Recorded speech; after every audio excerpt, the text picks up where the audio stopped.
All right, a very good morning to you, the viewer of Western Television. You're most welcome for the KOKOLIRIKO live show. And joining me on set this morning is none other than Job Richard Matua, the Assistant Resident City Commissioner for Arua City after a long while. You're most welcome. I know it's been really a while. Thank you very much, my brother Faris Majid. Good morning. It really feels good joining us for this also really exciting discussion today, where we shall be talking about so many issues. And now that on Monday we shall be seeing our schools reopening. And we also still having the insurgency in DRC. What does that mean to Uganda? And recently, we also did see the US coming up with a new declaration of cutting aid, where so many factors we are being affected. And I was able to see a number of posts talking about this on social media, that currently you are on your own. Now that we may not be in position to have the ARVs, we may not be having the PEPs, we may not be having the PEPs on which many people have been depending, most especially which comes through from the USAID, which is also being donated by the American government. But recently we did see President Donald Trump making that pronouncement. But of course we did see some changes being made also already yesterday, and Mr. Job Richard also will be talking to us about that. And I really feel this is where we need to begin the discussions from. What does this mean? We're able to see this happening for that ordinary person who does not understand about these pronouncements. You're most welcome. Yeah, thank you very much. Good morning, our viewers. Matua Job Richard is my name. I am the Assistant President City Commissioner Arua City. To your question, we have a new leadership in White House. That is the return of President Donald John Trump Jr. Trump Jr. because Trump Sr. is a German. Okay, this one. He's also they are also themselves immigrants. Okay. We're not talking about that. That new leadership came up with a promise for the people of America. One of the promises was to review American money, taxpayer money, that is going outside the country. Mind you, America almost funds 40% of all humanitarian activities in the world. Be it in World Health Organization, be it in UNICEF, in all world-related humanitarian organizations, USA, United States of America, funds about 40% of that. So American leadership is beginning to look inwardly to review that, so that the taxpayer of the American people can benefit themselves.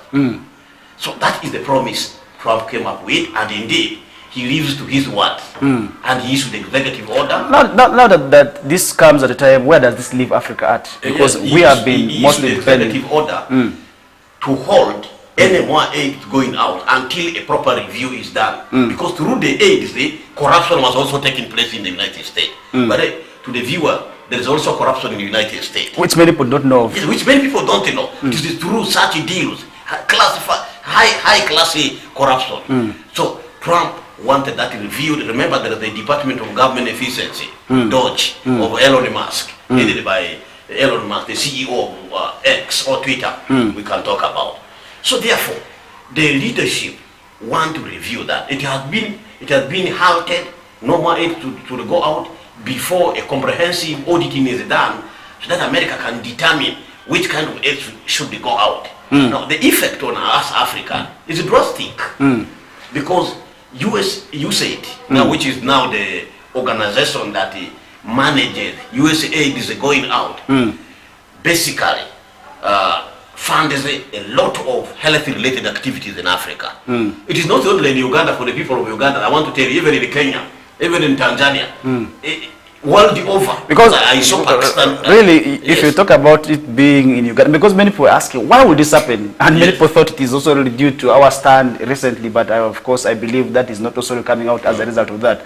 Now, this leaves me with one question: is Africa ready to stand on its own, given the fact that we have been very much dependent on aid, most especially that comes through from most of these countries? Is it time that we should be also devising our own means? Is it time that Africa can actually manufacture its own drugs, most especially those we have been depending on? If you look at most of the drugs, for instance, in also really malaria, America has been very much instrumental. If you talk about issues of HIV/AIDS, America has been very much pertinent when it comes to that area. and many other areas in relation to health, where of course the US government has been very much supportive when it comes to supporting some of those areas. But now that we are also seeing the move being brought to at this time, what does this mean to Africa, and where does this leave Africa at? These are the questions many people are asking themselves out there. Is it time I want to Africa come in very quickly. should also really devise means and manufacture its own? Is it time? Do you think Africa can now stand on its own, given the fact that the new president under his foreign policy is not going to be supportive to the First of all, to dispel the fears the public may be having out there. One official from Uganda, Tasso, from Tasso, Uganda, came out and said actually they had the 3 months for the holding of the AIDS. Within that period, they were going to give ARVs to our people, to our sick people who suffer from HIV and AIDS. In other words, we are not going to be instantly affected by that, maybe in the longer term. Okay. And also I want to inform the people of Uganda that we have quality drug manufacturing facility in Luzira. It's one of the products it produces is ARV. Okay. I don't know whether Ugandans are aware of that. They are aware of many So what we can do is to do budgetary adjustment. To see how we can then come in and fill the gaps left by the funds that we are coming from outside through the aid. You know what, during the budgeting process, when there is a fund for anything, then we take that resource to other area. So we can reprioritize and bring back that resources to help our people. So about AIDS perpetuate dependence syndrome. You cannot talk about independence when you still want to be supported by somebody.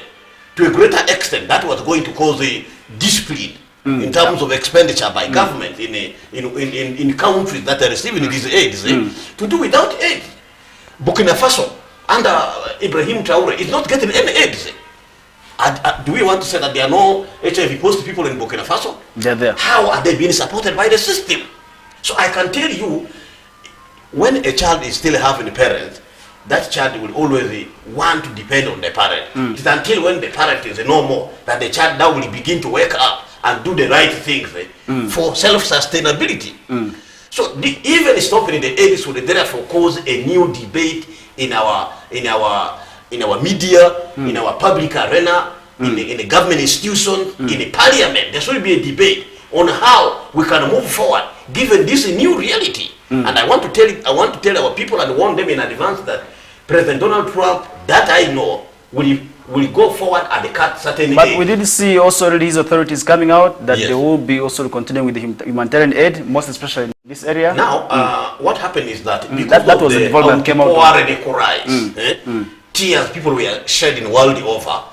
The Secretary of State, Rubio, Senator Rubio, issued a waiver so that aids that are meant to do what we call life saving for ARV and what have you should continue in the 3 months the review is going on. It is just a waiver. Otherwise the executive order stands. Still stands. Yes, it is only the president who can reverse his executive order, not any and the court. But for now, the executive order stands. We must be disciplined enough and look at it and say, you know what, 60 years down the road after independence, what can we do to sustain ourselves than to allow other people to come and support us? Mark you, these aids come with very many conditions. They are not free of charge. The conditions don't call them aid. Actually, they are I call them inducements. If a boy offers a girl sweet as a gift, that boy has a very interest that must be investigated. There is what we call hidden motives behind this aids. They come with a lot of conditions. Strangers are touched. The only aids that I know that come with the minimal conditions are from Islamic countries, even though they come with certain conditions. Yes, but the conditions are not as heavy as those from Western countries. That leaves me to one question now, because I was able to see a number of people coming out to also really say that now you get aids at your own risk. Is there a need for any panic? There's no need for panic. I want to tell the people of Uganda, Uganda is, by the way, during the COVID era, Uganda was one of the countries that really stood the ground. You see, the bigger we have our food here in Uganda, and once you have food in abundance, then other things can be managed. Then the other thing we have to do is, now given that these aids are going, can we begin to talk about how we can minimize the rate of infection of HIV. Okay. HIV is gotten out of excitement, out of pleasure. Can we be disciplined enough? Can we promote ABC, abstinence, behavior change, and use of condom effectively, so that we reduce the number of patients we have of HIV, to reduce the burden future government will incur or will undertake to treat the people. Okay. Now that AIDS are going.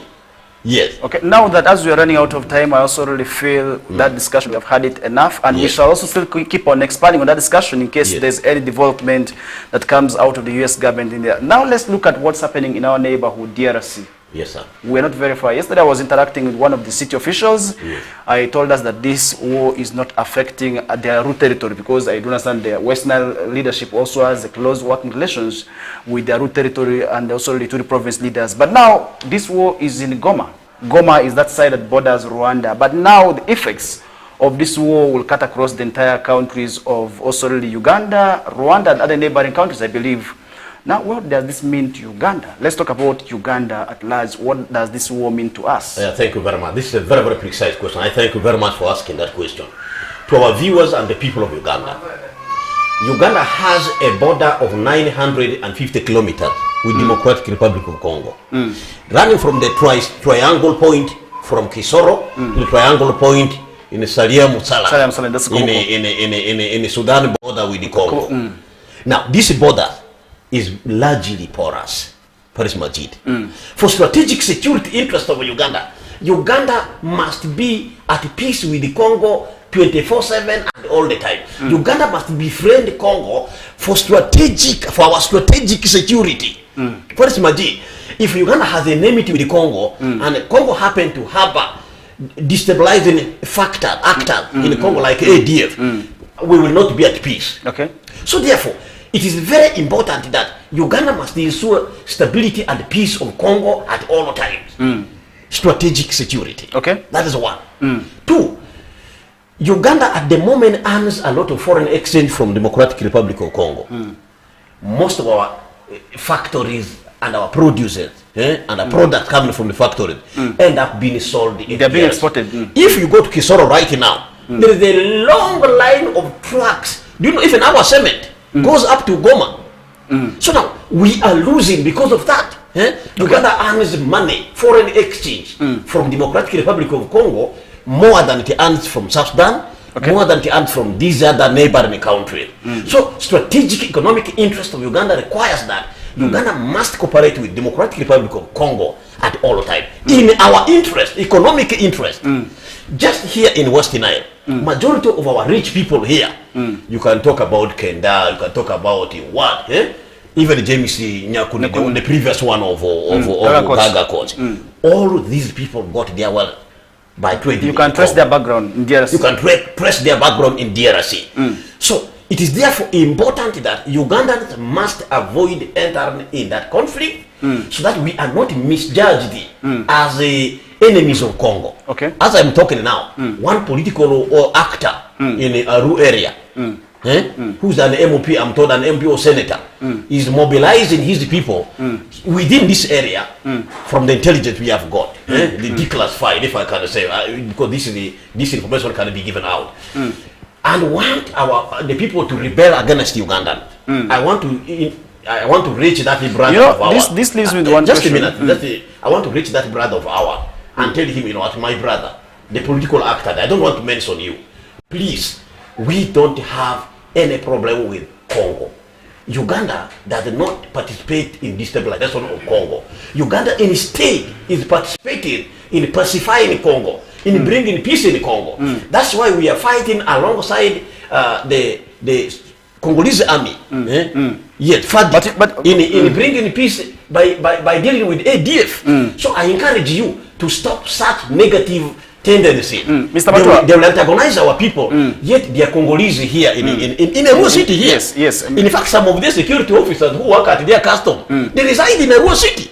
Why? Because of the peace and tranquility here. You know, that leaves me with one question. Yesterday I was able to hear one of the leaders also speaking on one of the televisions in Uganda, and this also really spoke about the recent also really issues that happened in DRC, because many people are having a belief that amidst also these troubles, there's what we call stealing, I want to call it stealing of minerals also going on, because we did see Uganda also faced the repercussion at one time. We are still paying the fines up to now. Is it the same thing also happening? That suspicion. I want to tell you that. Let's talk about the suspicion. Yes. Is it right for DRC to have this suspicion? The suspicion is false. Uganda does not steal gold from DRC. What happens is that Congolese come to sell gold in Uganda. In a rural city here, we have over 40 gold selling points. Can you believe that? Yes. There are over 40. Most of these Indians with their businesses in a rural city here, their actual businesses are in gold. They are gold dealers. Sometimes some of the dealers are even the agents of the gold dealers in Dubai.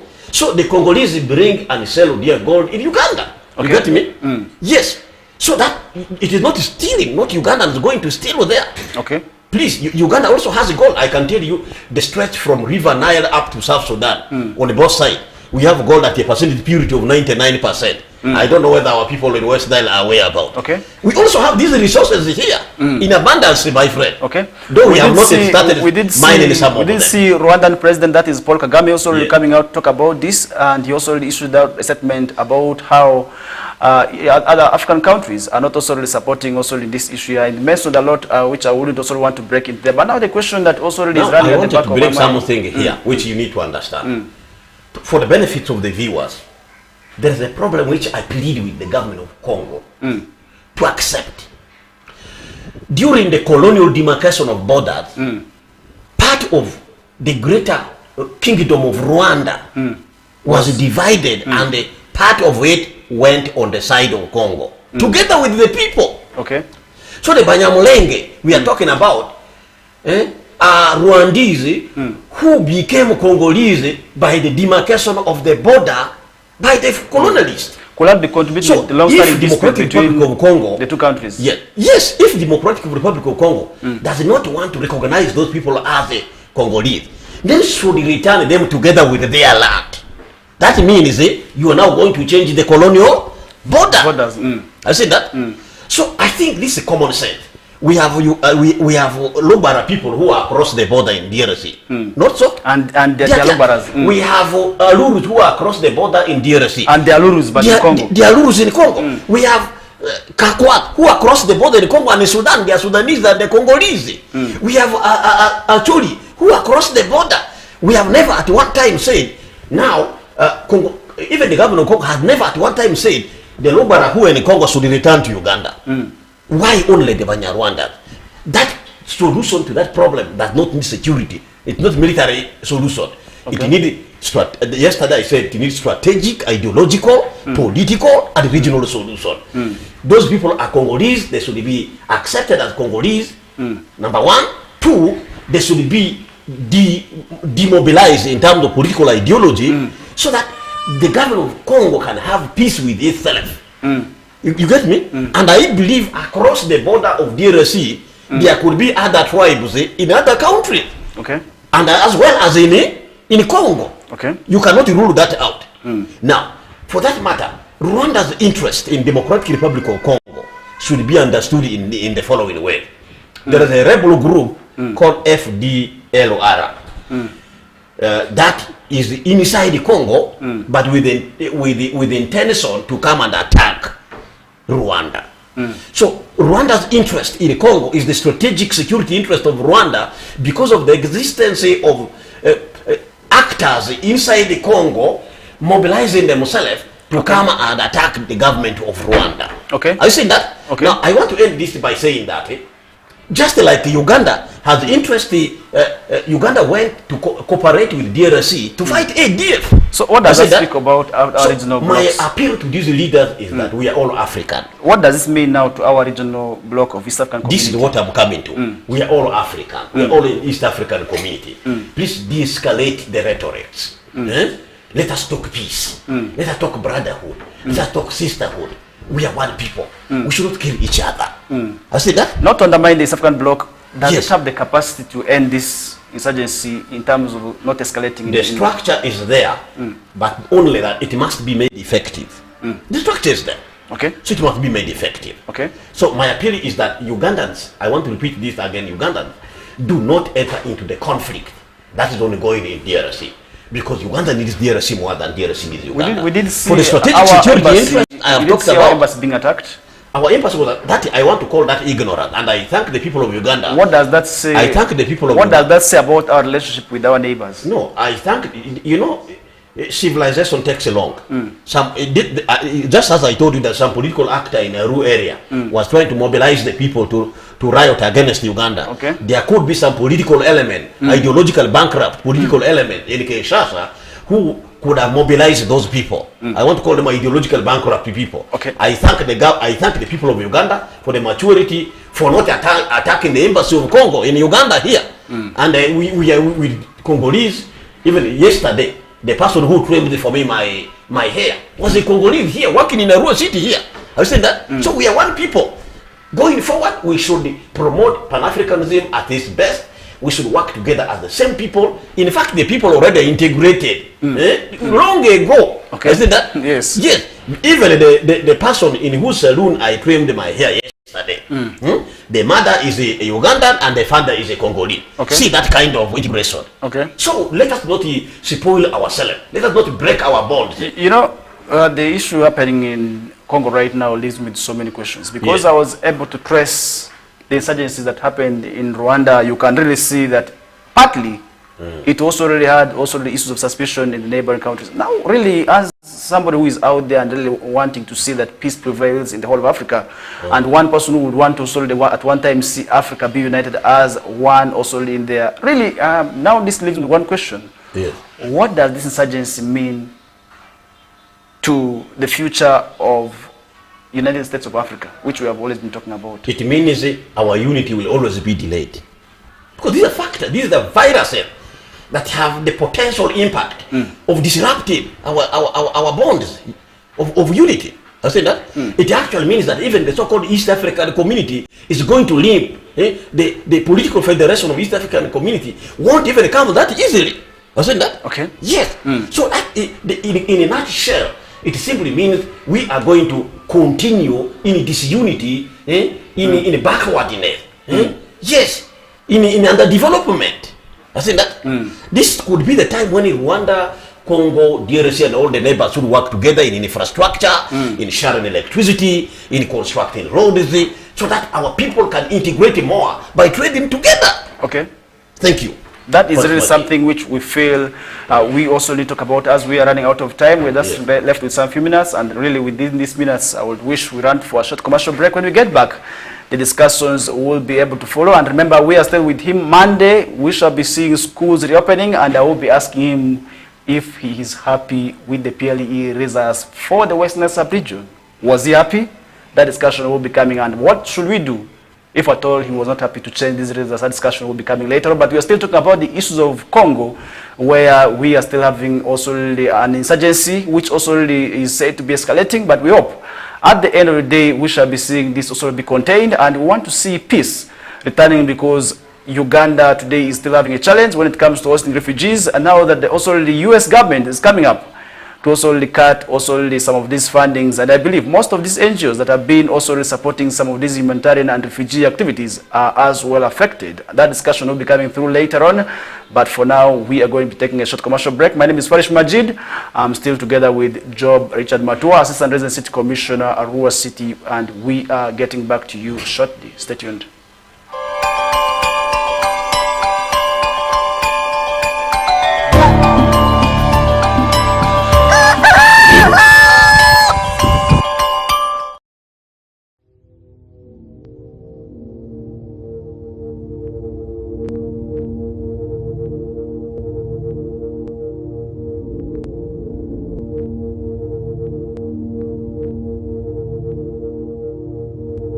West Nile TV, lighting up the region. In the dance of shadows and light lies the heart of Uganda's resilience amidst the challenges of the night, where innovation meets necessity and education refuses to be dimmed, where connection thrives in the absence of power. Embrace the power of the sun with StarTime's solar range of solutions.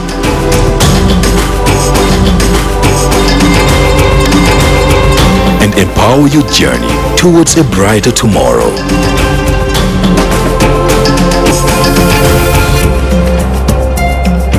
StarTimes Solar. Power your life.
West Nile TV, lighting up the region.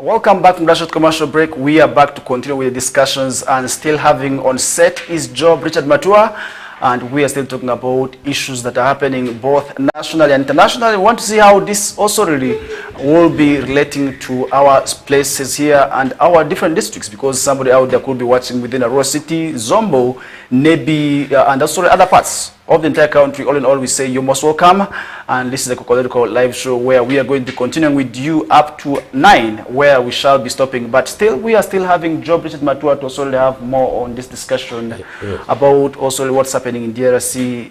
Really, what does this leave us? What should we do? Because I did hear you saying Uganda should not engage in that.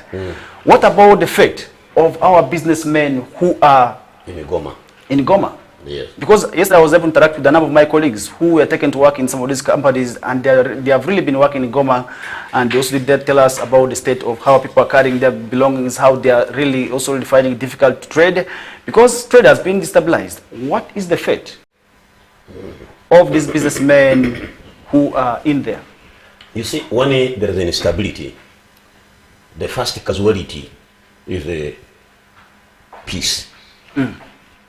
And now, where there is absence of peace, then anarchy reigns. You get me?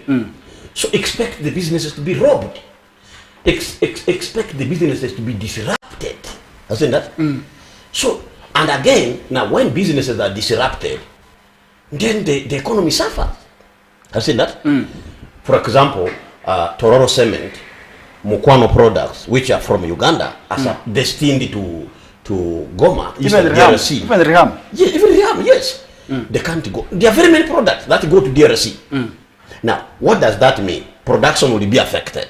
The output can no longer be the same. Because now the market has been reduced. I said that. So in the long run, it is going to cause what we call underdevelopment. You get me? Yes. So our progress, we regress instead of progressing. That is very, very dangerous. Then, but the biggest issue here is, can we look at the bigger picture? What is the bigger picture? The bigger picture is that it is a time African Union Commission must really sit the people of Africa down. Let's have a honest conversation about ourselves. For how long are we going to fight each other?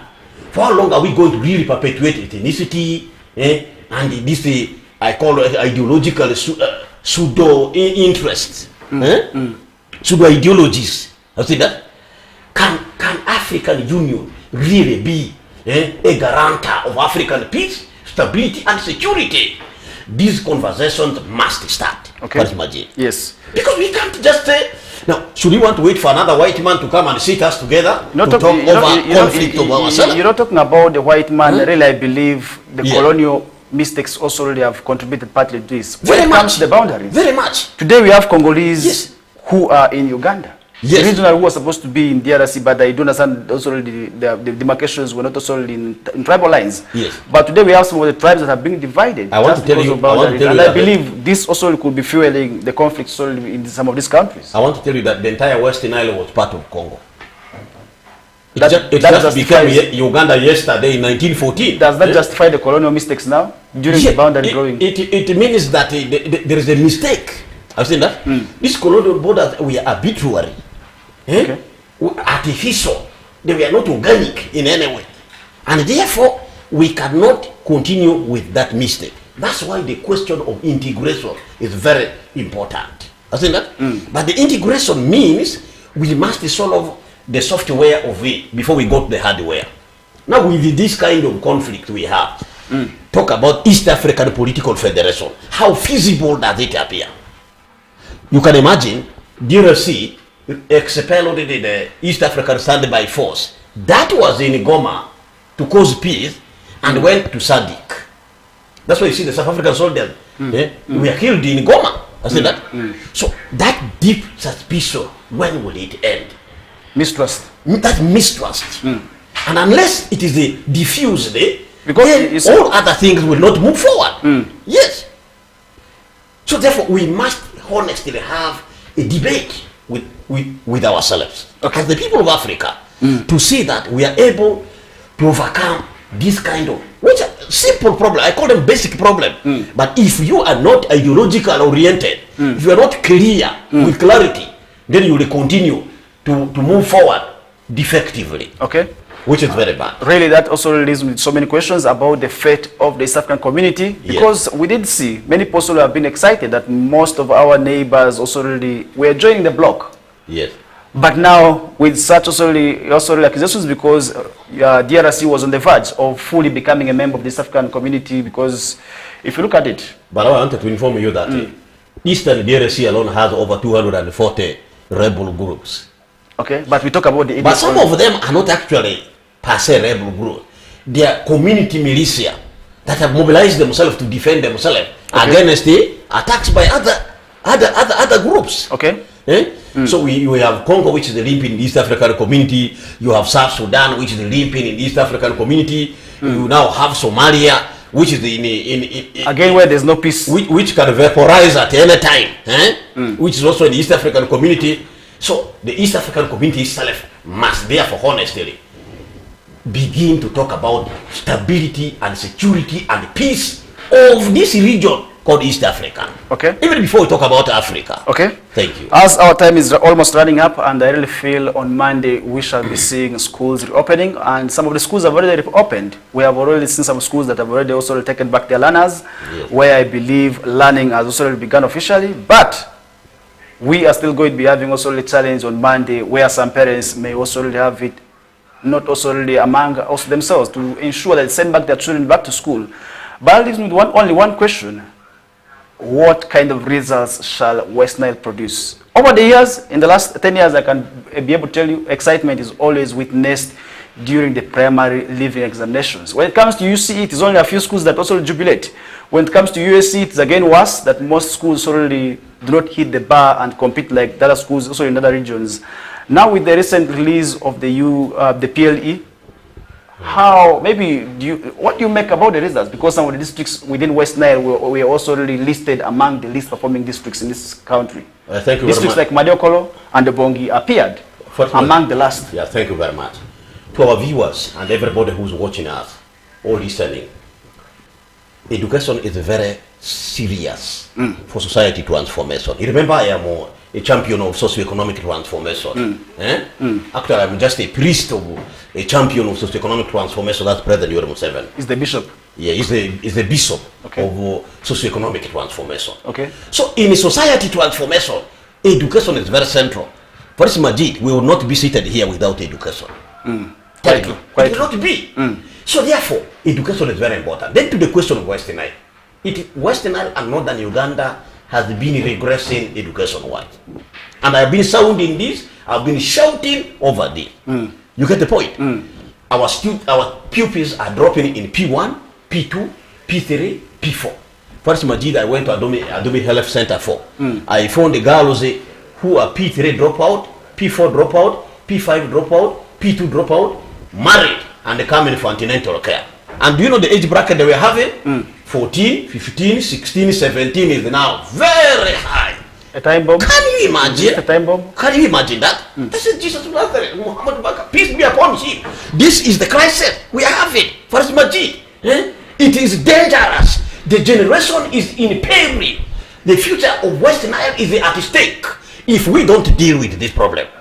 Can you imagine the whole of Maracha district, where I come from, gave only 39 pupils in Division 1? What about with Madio? By the way, what about Madio? Those were only like 9 schools that produced those results. Ottawa Primary School, where I was yesterday, presiding as a guest of honor at a function organized by one of the aspirants there. The best pupil had 15. The best one. When Ottawa Primary was one of the shining examples of good schools in Maracha, that would even send now the products to Ottawa SM. So what does that mean? It means even the result of Ottawa SM may also be affected because the products that are coming from the primary, they feed in primary school, are poor. Okay. Madio Kolo, Obongi, now disaster. Can you imagine Madio Kolo and Obongi were among the worst performing districts in the country? This is not typical of Western Nile. What could be the problem?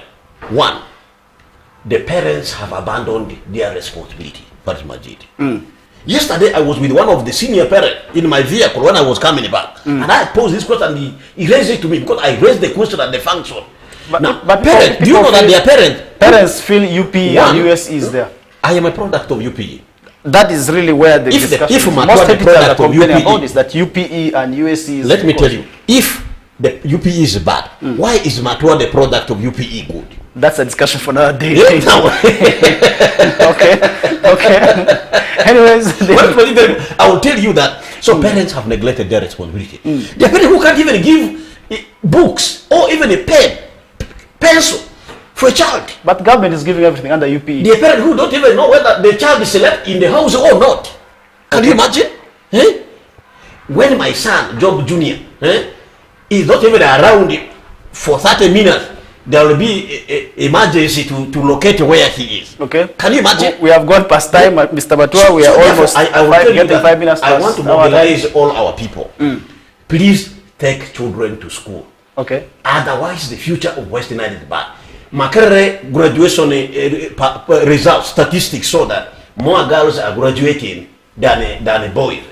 But where are these girls coming from? Not from Western Nile. Because our drop out in P3, P2, and get married. P4, and get married. Even when they were not 18 years old. And families are picking bride price.